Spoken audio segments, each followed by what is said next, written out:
Le géant du mont Ravo. Texte de Cécile Leroy, illustration de Dominique Dejoux. Un pauvre veuf vivait avec ses 3 fils. Les temps étaient durs, ils avaient faim. L'hiver approchait. Le vieil homme décida de partir à la ville chercher du travail.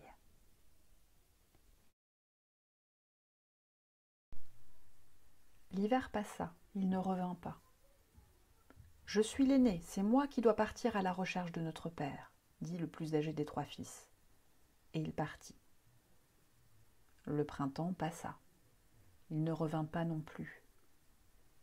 Le deuxième fils dit à son tour « C'est à moi de partir maintenant » et il quitta son jeune frère. L'été passa. Ne voyant personne revenir, le cadet partit à leur recherche. Il chemina 2 longs mois, puis se trouva au pied d'un mont couvert d'une épaisse forêt, dans laquelle il s'engagea.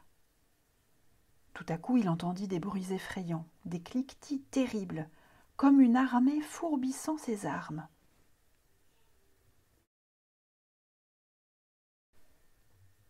S'approchant, il vit dans une clairière un géant qui affûtait de longs couteaux.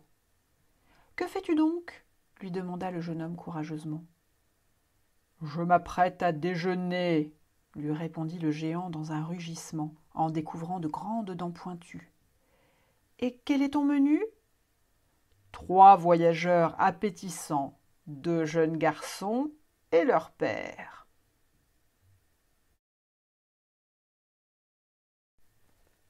Le jeune homme comprit qu'il s'agissait des siens.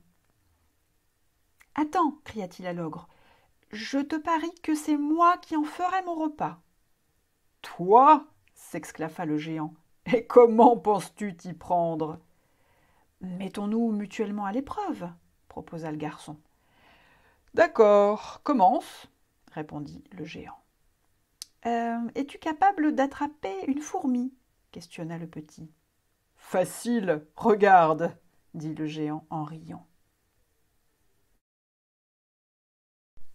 Mais il eut beau se baisser, se plier, se tordre, se contorsionner, se tortiller, s'agiter, se tourner, se retourner et se retortillonner, ramper et se traîner, il était si grand et si gras, son nez était si long, ses oreilles si larges, qu'il ne put jamais s'approcher assez du sol pour voir la moindre petite fourmi.